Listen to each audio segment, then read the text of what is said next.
Good afternoon, Mr. Farnham. What's going on? Allow me to introduce myself. I'm John Blackmore, director of the Balford Hotel. We'd like to make our distinguished guests feel welcome. Please accept this small token of our appreciation. Oh, sure. I was fixing to leave, but I guess them monuments ain't going anywhere. Well, come on in then. Getting in Farnham's room was easy. Earning his trust was another story. But I always have an ace up my sleeve. Blackmore? You okay, partner? The best way to earn someone's trust is to make them believe they've earned yours. And sometimes, the best way to fake it is to tell the truth. I don't know where to begin.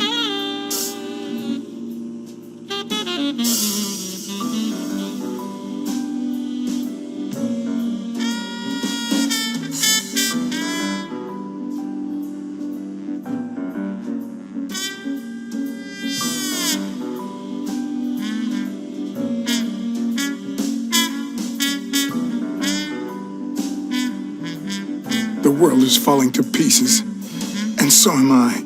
Everywhere I look, I see corruption, lies, and filth. New York is nothing but a landfill. You Yankees can't get worked up. Down in Texas, we got them damn Catholics from Mexico. But sure as hell, there's a way to deal with it all. One of the tricks of this trade is to be wary of the biases we all have.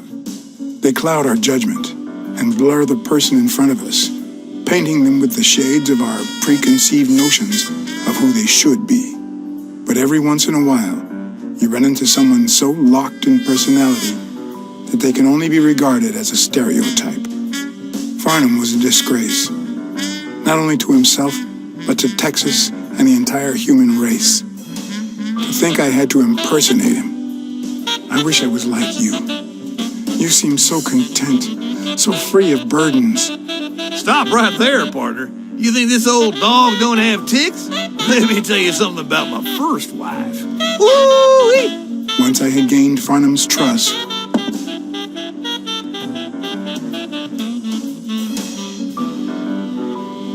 the hard part was deciding what I needed to know to become him and not get myself killed.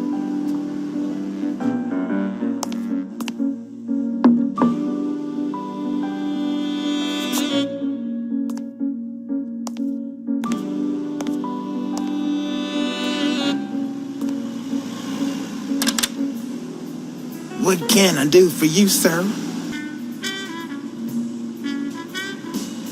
Howdy. My name's Howard M. Farnham II. Okay. Should I know you? What can I do for you, sir? Farnham was one hell of a drinker.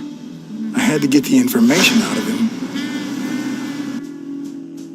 before he drank himself unconscious. Otherwise, I'd have to find that information myself.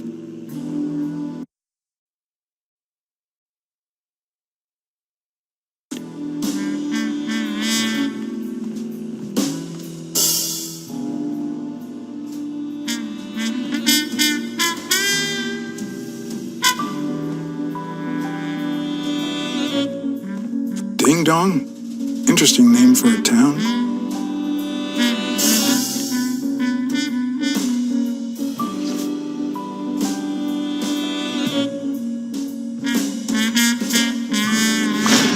Yes, I got a Vietnamese shave last night. Oh, please, come in. Of course, I remember you. Take a seat.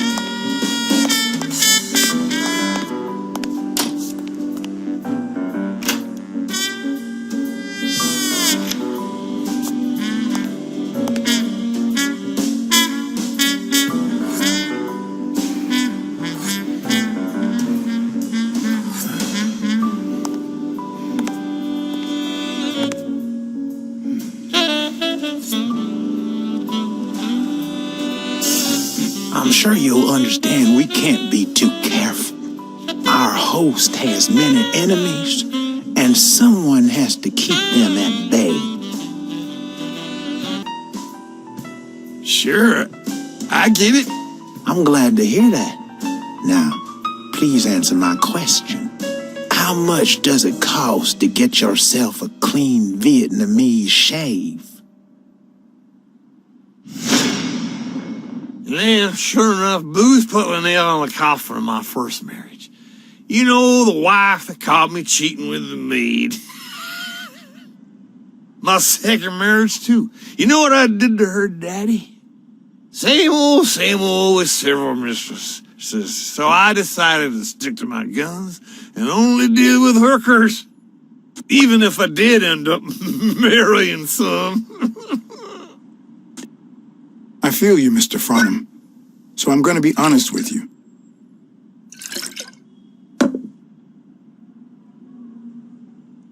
I spent all my savings on poker. And if I had any money left, I'd spend that too. Poker's not the trouble. It's the play with no bills in your pocket that's the trouble. Oh, trust me. I had plenty of bills. Come on now. You ain't got a pot to piss in, son. I just paid 10 years worth of your salary, fixing to play me some poker, and that's no more than petty cash to me. Petty cash, to be honest. I asked you how much. Of course they gave me my receipt. These things I am, boy. Wait, I'll show you. I got it somewhere. Just a sec. I'll get it. I just put it over. I think he's. I'll be right back.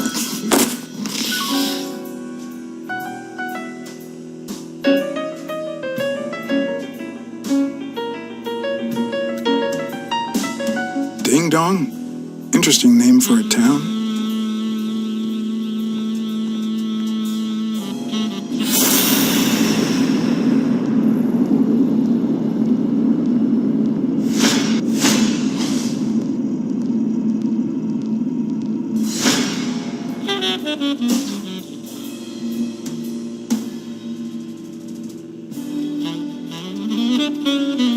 Why didn't you just say you had the receipt in your pocket? I'm almost certain, but tell me, who told you to come to this barber shop?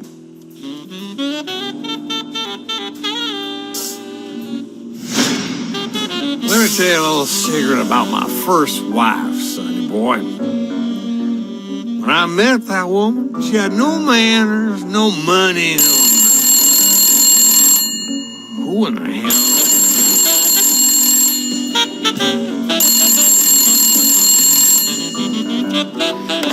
Farnham.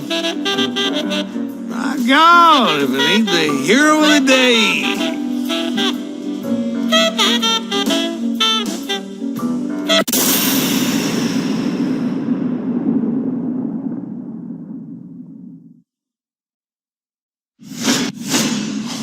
This will surely imbue me with the Texan spirit.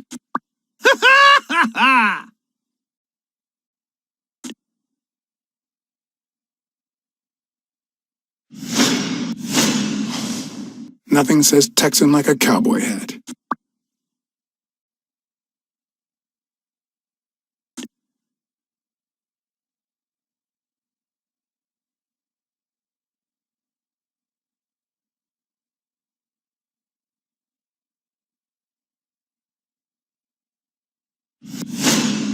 I probably don't need to imitate his gestures during the game, but it certainly wouldn't hurt to try.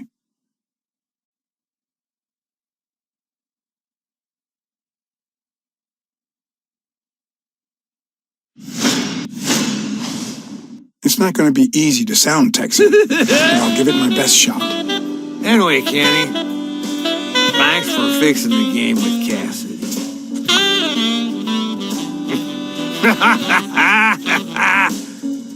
God bless you, brother.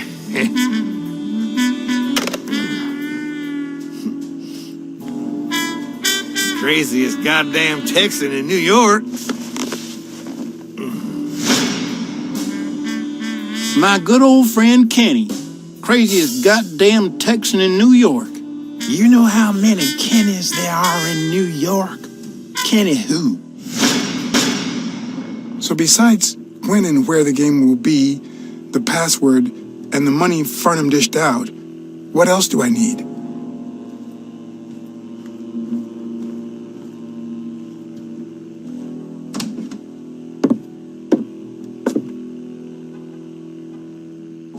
Luckily, there was only one Kinney in Farnham's address book, Kinney Eakes, residing at...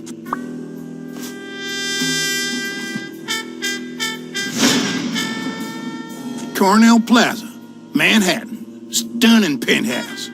I'm not surprised. Mr. Eakes has excellent taste. Do you happen to know what he asked for the last time he was here?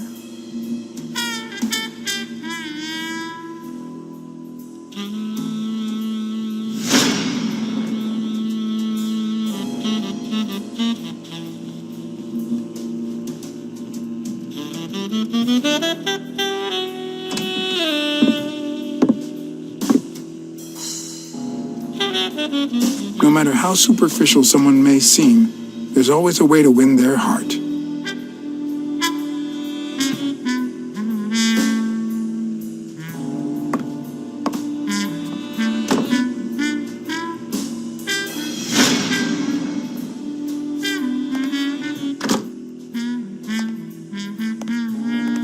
Don't tell me, Billy Bob. This here is my new friend Farnham. Am I right?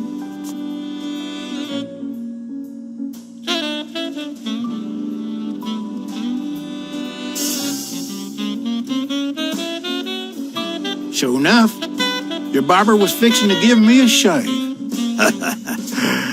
can get a good shave at another time. Billy Bob is always at our beck and call. Of course. Hey, come on. Let's get in there before they finish all the bourbon without us.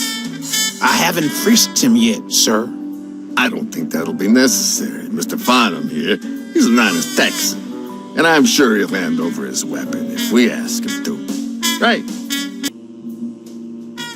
Sure, but you better take good care of my girl. It'll be my pleasure.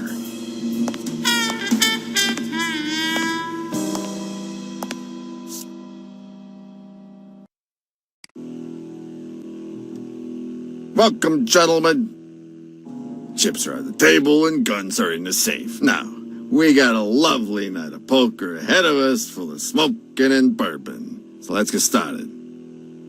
Take a seat, Mr. Farnham. Let me introduce you. To my right, wearing gray boxers and weighing in at 140 pounds, the owner of Pink Vice, the largest meat market in all of Manhattan. In other words, a real son of a bitch. No offense to the women he exploits. Our reigning champion, Oswald Quince. A title I aim to keep, provided our new contender here doesn't interfere.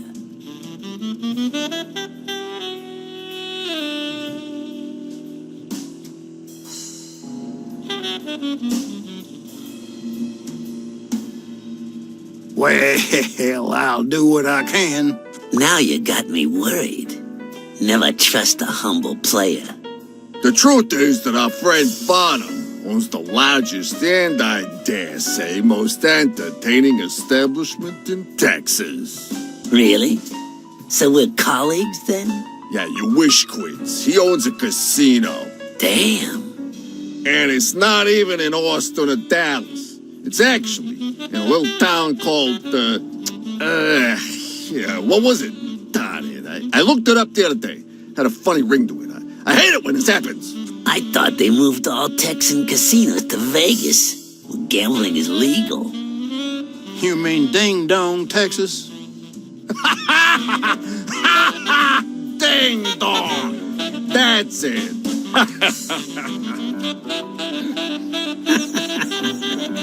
Who'd ever think of a name like that? Well, casino or no casino, let's just hope he doesn't keep as many aces up his sleeve as the late Ventimiglia, huh? Amen. To my left, wearing brown boxers and weighing in at 396 pounds, Frank, show some respect, huh? the hospitality tycoon, Polly...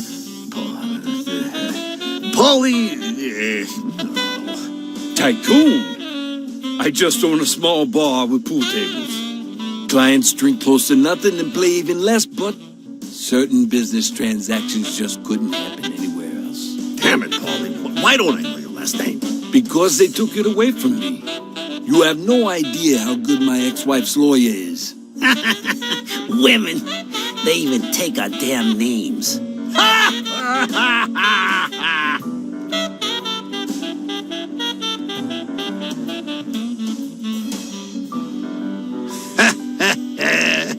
You're too much, Polly. When you're done sightseeing, why don't you drop by La Iguana for a game of pool, and I'll buy you a drink. But I have to warn you, my clientele isn't crazy about furry fellas such as yourself.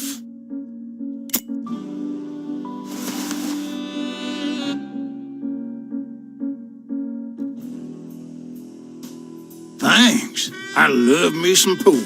Perfect. It'll be my pleasure. You're looking to start your own pool business, Farnham? This guy here wants to start a boxing association in Texas. Guess who he's turning to for advice? To be honest, several things got me worried, so I'd be much obliged for any counseling. So, what worries you?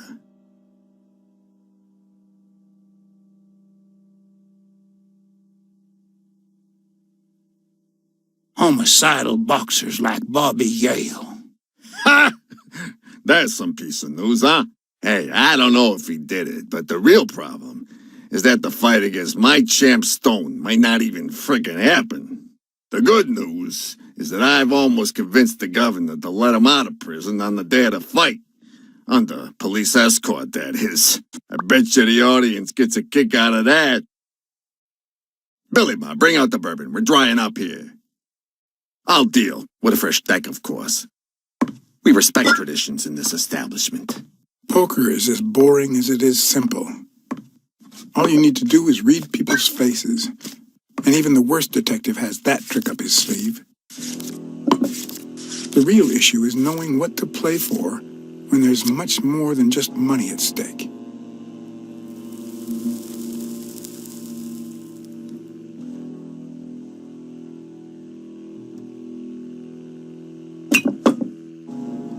Damn it! What again?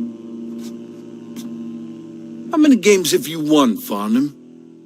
It looks like we got a serious contender. Hey, Quint, you better start unbuckling that championship belt. This ain't over yet. Mark my words. Farnham will be calling his wife before the night is over. Ha! Oh, hey, by the way, did you guys hear about Kenny's wife? Pretty tragic, huh? What happened? Oh, plain bad luck. Hey, but Farnham, I'm sure you know more about it than I do. Anyway, Kenny, thanks for fixing the game with Cassidy.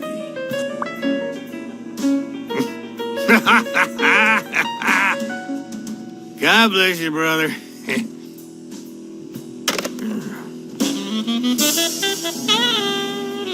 Craziest goddamn Texan in New York. And the poor fella's already got enough on his hands now that his wife. Women just gotta have their vices. But she's in a rehab clinic now, hooked on tranquilizers and all that. That's it, tranquilizers. Don't tell me women don't have their vices, too. Bring out the bourbon, Billy Bob. Come on. Give me the bourbon. Maybe I spoke too soon when I said that poker is easy for a good detective. Let's just say it's relatively simple. There's always someone ready to surprise you, relatively speaking. Well, I'll be damned. I don't believe this. What happened, Farnham? Beginner's luck doesn't last forever. And that's when the real champ comes in. I hope you're ready to lose it all, my friend. Poor Farnham. Came looking to make big bucks in the city with his boxing, and he's gonna lose it all with poker. I hope your counseling will make up for it. Yeah? So how can I be of help?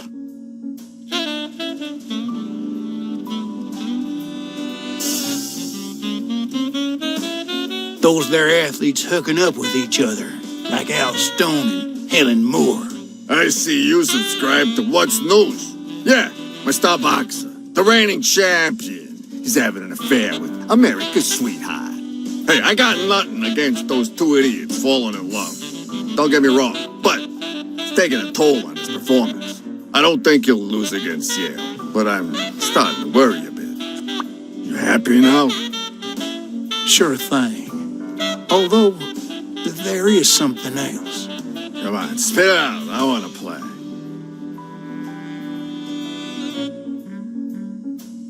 Rebel coaches like Joe Dunn. Oh, I see you've done your homework. That bastard wouldn't accept the most basic rules. For example, banning boxers from official competitions when their managers don't belong to my association. Hey, don't get me wrong, I'm sorry for his death. But if they ever find the murderer, I'd be glad to pay his lawyer fees. Come on, let's steal another hand before Quint accuses us of trying to break his winning streak. Ain't gonna happen. Gentlemen, I suggest you never tell your sons about this game, unless you want to lose their respect. Wait, you mean our sons actually respect us? I hear you. There's no way to set boys straight these days. They don't even respond to a good old beating.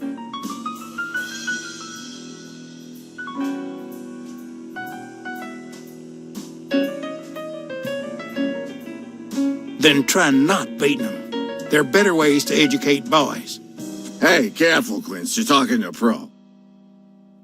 So, Kenny told me you had quite a house full. How many kids you got in that house full of yours?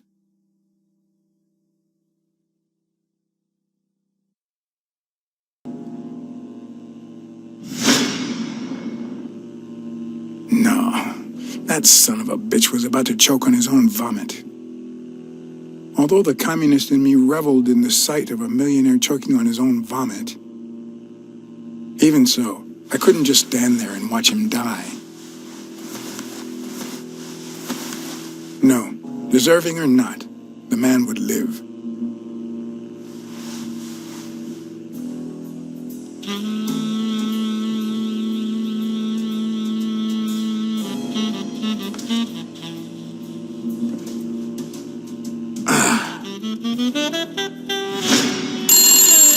Six, well, that's something. I don't know how you deal with all of that. All boys? Does it have to be now? Oh, never let Quince near one of your daughters. Come on, Folly. Children are sacred. I won't lay a Cassidy. finger on them until they're 12. After that, well... let's just say... some men have needs that can only be met by a young girl that age, if you know what I mean. Are you all right, Farnham?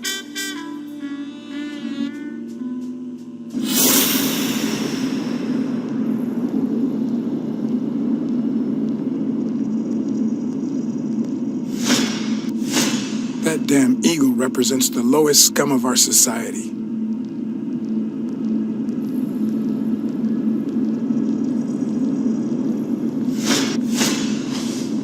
There goes your winning streak, you sick bastard.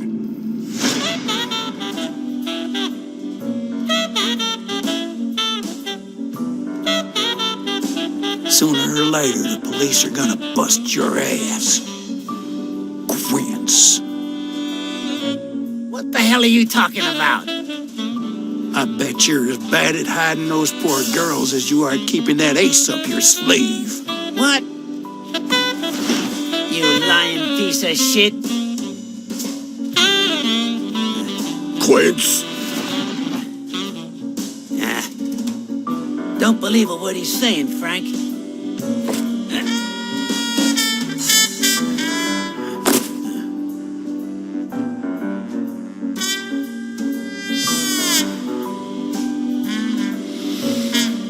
Don't you dare call me Frank.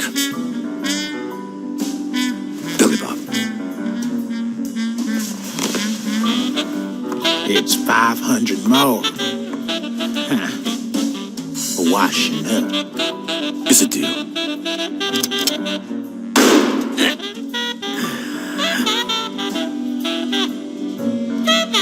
Good call, Flan. I owe you one. Please, take that flying scumbag's tokens. And mine too, if you want them. I'm feeling generous. Hey, turns out the governor accepted my suggestion to let Bobby Yell out of prison on the day of the fight. Hey, this is turning out to be the perfect night. If you decide to go ahead with your new venture, call me, Farnham. Your behavior at last night's game was utterly insulting. Never contact me again or I'll put an end to your pathetic life. If our common acquaintance should ask you about your business endeavors, tell him that boxing is too violent for you. Signed, Frank Cassidy.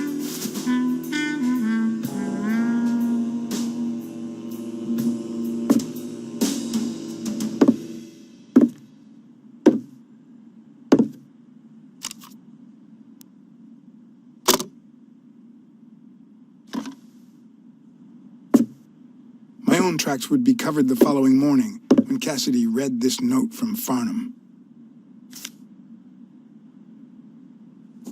Dear Mr. Cassidy, although I'm grateful for your kind help, last night's game made me realize that boxing is just too violent for a peaceful Texan like myself. I have decided to invest elsewhere. Yours sincerely, Howard M. Farnham II. Damn Texans.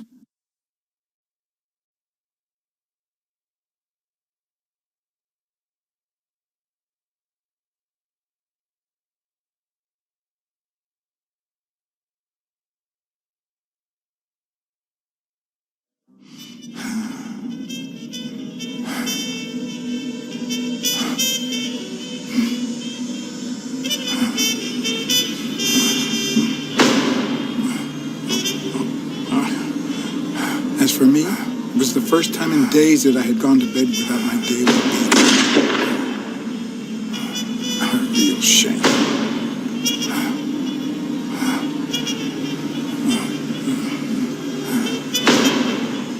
Nothing like a bruised body to help you to sleep like a baby.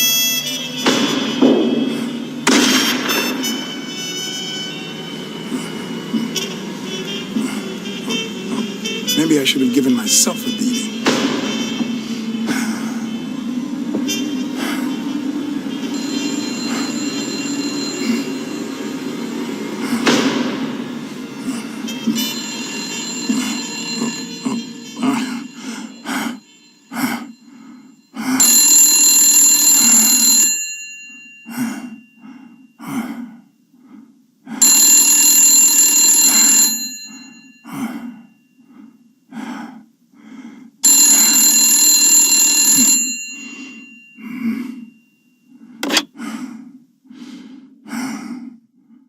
Blacksad. Finally, I need you at the gym now, please.